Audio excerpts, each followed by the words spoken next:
4 days versus 90. That is the gap between the fastest food you can grow and the tomato most beginners are told to start with. Every spring, people spend real money on seeds and starter plants, lose half of them by July, and decide they just do not have the touch. The problem is not your hands. It is what you were told to grow. These 7 crops reach a plate in 30 days or less. I checked every timeline against extension programs or the seed company that carries the variety. And I will show you where each one works, where it fails, and how to avoid wasting a season. Drop your zone below so I know who I am talking to. One of them is ready in 4 days. One costs 0 seeds because you are already throwing the ingredient in the trash. And at the end, I will turn what you grew into a 3-minute meal on an ordinary weeknight. First on the list is the 4-day plant. Sprouts. You put dry seeds in a jar tonight and eat what grows out of it 4 days from now. No soil, no sunlight, no waiting for a tomato to ripen.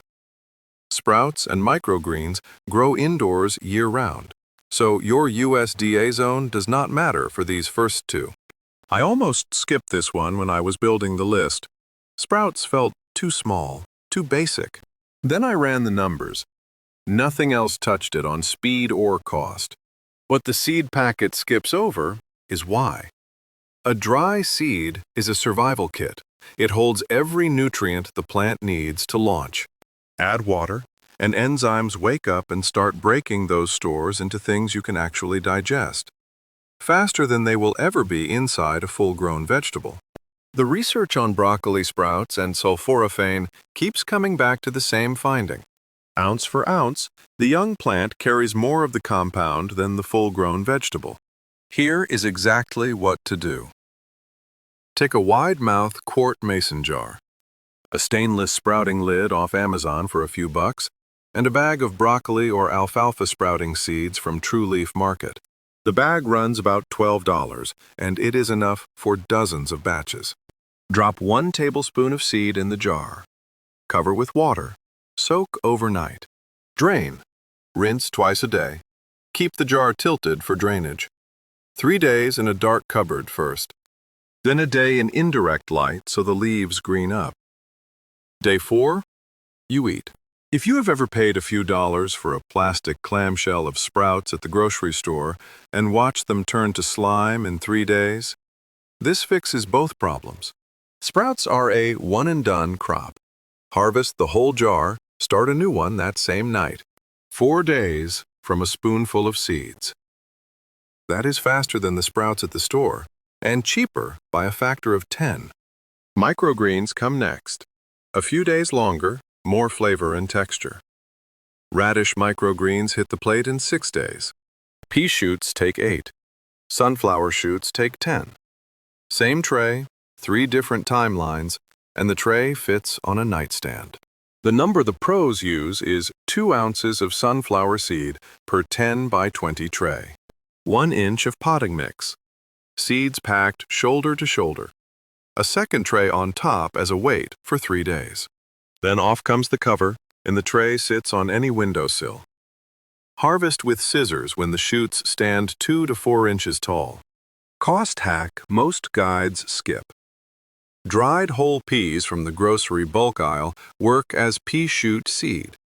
Black oil sunflower seed sold for bird feed does the same job. Radish microgreen seed from True Leaf Market runs about $3.50 a packet, enough for 8 or 9 trays. In plain English, sunflower shoots taste nutty. Pea shoots taste like fresh peas. Radish microgreens carry the peppery kick. 3 different plates from one setup. That $5 clamshell of microgreens at the grocery store? It is what comes out of one corner of one tray you started 9 days ago.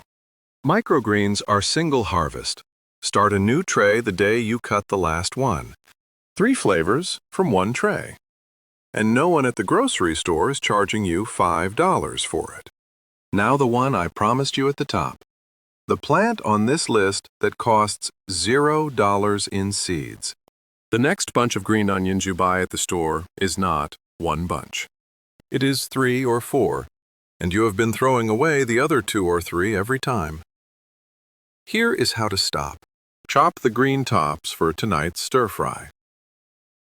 Take the white bulbs with the roots still attached, and drop them into a mason jar on the windowsill by the sink. Add an inch of water. That is the whole setup. Water gives you the fastest first cut. Soil gives you thicker leaves and a longer run. Here is what is actually going on. The white bulb is a small energy warehouse. Root already built, sugars already stored. When you cut the top and set the bulb in water, the plant does not have to build anything new.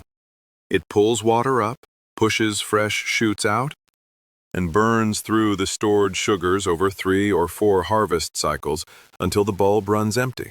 What that actually means for your kitchen is 1 grocery store bunch turns into 3 or 4 harvests. Same bunch. Iowa State Extension confirms the method. Change the water when it clouds. Fresh leaves appear within 1 to 2 weeks. Cut them at 4 to 6 inches. Leave 1 inch above the bulb, and the plant pushes out another round. When the shoots get thin and pale, move the whole thing to a 6-inch pot of any potting mix, and you get 2 or 3 more cycles at bigger size. If I could tell a beginner one trick to prove gardening pays for itself, this would be it. You are literally growing food from garbage, and it costs nothing. If that green onion trick saved you money, hit subscribe. Every video here is the same level of specific. The exact variety, the exact zone, and the exact number of dollars it saves you. And the next one on this list is the one restaurants have known about for 20 years. Home gardeners are just now catching up. Restaurants that grow their own greens have known this trick for 20 years. They never let a head of lettuce form. Everyone else waits 50 days for a head of lettuce, cuts it once, and it is over. There is a smarter way, and it starts on day 21. I lined up the top blends before I picked one, and Salad Bowl Blend from Botanical Interests came out on top. It packs 2 award winners in 1 packet. Green Salad Bowl won All-America selections in 1952.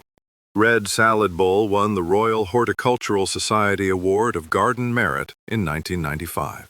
Both are heat tolerant. Both resist bitterness. And both hit baby harvest at 3 weeks. That one detail changes what you buy at the store.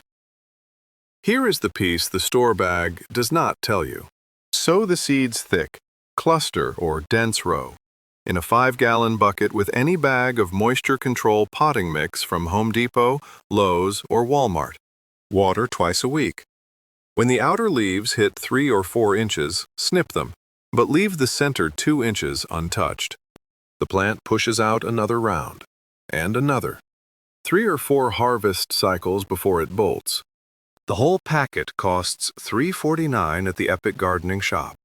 1 packet gives you 30 or 40 baby salads out of that bucket. Pennies per salad. 21 days to your first salad. 6 weeks to your last. From 1 packet. There is 1 spinach variety that goes from seed to salad in 25 days. And there is 1 number, buried on the back of the seed packet, that decides whether you actually hit that mark or fail entirely. The variety is Oceanside, an F1 hybrid with heavy downy mildew resistance. 25 days to baby leaf, 40 to 60 days to full size. That is not the trick, though. Every seed company sells fast spinach, and half of us have watched fast spinach do absolutely nothing in the ground. The forums argue about which variety germinates fastest, but they are all missing the point. The variable is soil temperature. There is a clock ticking inside every seed. Here is how it works. Inside a spinach seed sits an enzyme, waiting. When soil temperature settles between 50 and 75 Fahrenheit, that enzyme wakes up. It cracks open the stored energy. The root pushes down, the first seed leaves push up, and the clock starts running for real. But when soil temperature climbs past 85, germination gets low and erratic. The seed may sit while you keep watering, until the ground cools. You water it all week, you see nothing, and you blame yourself. In plain English, spinach is not slow. It is picky. Give it the right soil temperature and it hits 25 days. Give it the wrong one and it does nothing at all. If you have planted spinach in July and gotten nothing, you did not do anything wrong. You did the right thing at the wrong soil temperature. Wait 6 weeks and try again. So here is your move. Direct sow Oceanside 1/4 inch deep in an 8-inch deep pot or a corner of a raised bed. When the soil is in the cool range. Baby harvest is 25 days out. Cut outer leaves 1/4 inch above the crown and the plant pushes another round. A packet runs $3.49 at Epic Gardening. Fair warning, Oceanside hits 25 days when your soil temperature sits between 50 and 75 Fahrenheit. If you are gardening in zone 8, 9, or 10, that window is spring and fall. In summer, your soil hits 90 by 9 in the morning and the seeds just sit there. Do not blame the seeds, blame the timing. 25 days when the soil cooperates, never when it does not. That is a big deal, but the next entry is the one people mess up the most, and it is the one you might already be growing wrong. French breakfast radish has been in gardens for 150 years. It hits harvest in 28 days. There is a reason it has outlived every other radish on the market, and it has nothing to do with taste. You plant French breakfast on March 25th. Forget about them. April 22nd. You find pink and white torpedoes pushing out of the dirt. 28 days on the nose. The variety was first offered by James J. H. Gregory of Marblehead, Massachusetts, back in 1875. Baker Creek, Botanical Interests, Johnny's, Fedco, and Pine Tree still carry it. A packet runs $3.49 at Epic Gardening. Most guides stop right before the part that matters. Here it is. Radish only works in cool weather. Above 75 Fahrenheit sustained, the plant panics. No one talks about this. The chemistry is simple, and it starts at the root. Radish is a brassica, same family as broccoli and mustard. Every brassica carries mustard oil compounds, called glucosinolates, that give it that peppery kick. Once hot weather settles in past the mid-70s, the plant rushes toward flowering. The root turns from mild sweet to bitter and pithy. Once you see that, the rest of it lines up. Radish is a cool weather crop. Plant it in spring or fall. Skip summer entirely unless you enjoy chewing pepper spray.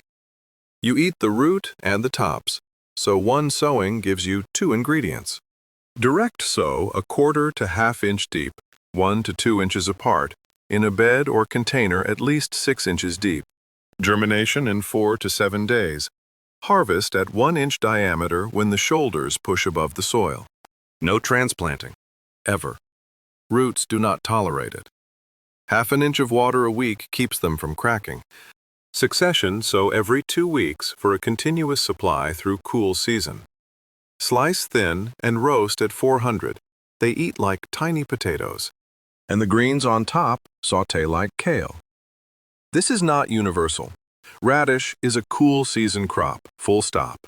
In zones 3 through 7, plant spring and fall. In zones 8 and warmer, treat it as a fall, winter, and early spring crop only. If you are in Central Texas trying to grow radishes in July, no cultivar on the market fixes that. Move your planting window instead.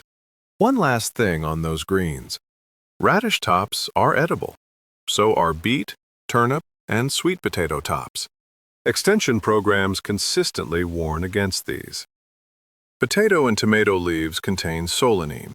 Parsnip greens contain furanocoumarins. Do not eat the tops of every root crop on the shelf. Most kale at the garden center is curly kale. It grows fine.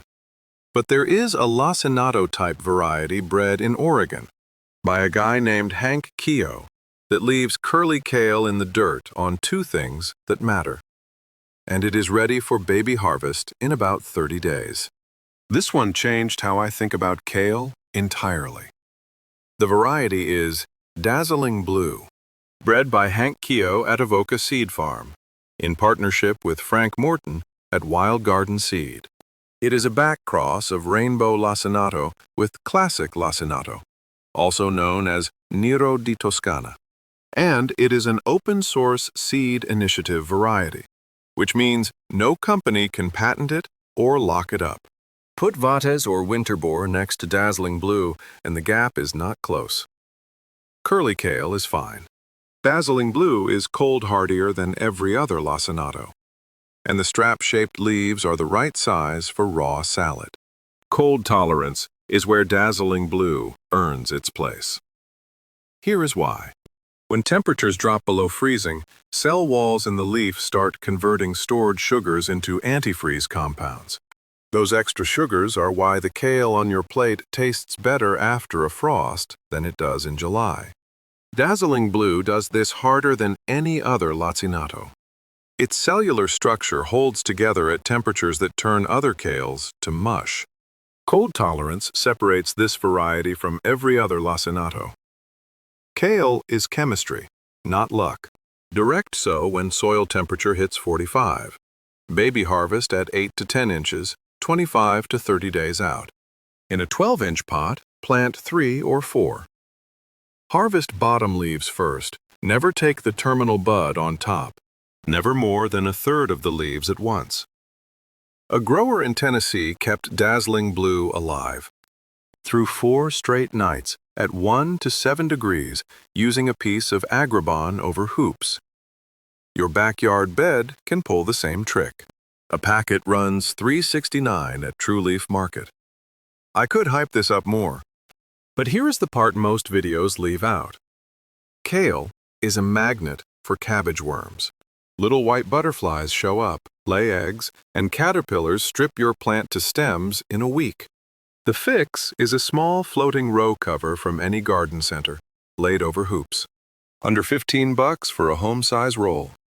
Keep it on from day one until it gets too cold for the butterflies to fly. That is it. Bred by one guy in Oregon, hardy to single digits, sweet after frost, ready in 30 days for baby harvest. For the money, nothing else in the kale aisle comes close. Here is what all of this becomes. It is Wednesday night. You come home from work. You clip a handful of baby spinach off the Oceanside plants. You cut 2 or 3 green onion tops from the mason jar on the sill. You grab a small handful of pea shoots off the tray by the window, plus a handful of salad bowl leaves. You heat a pan with a tablespoon of butter and 1 crushed garlic clove. 60 seconds later, you tip everything in. 20 more seconds. A pinch of salt. Onto toast or straight into a bowl. That whole plate is under $1 in ingredients and 3 minutes of your time. 7 crops, 7 timelines. 7 ways to eat something from your own hand this month. Sprouts in 4 days. Microgreens in 6 to 14. Green onions from the jar you set up tonight. Baby lettuce in 3 weeks. Spinach and radish in 4.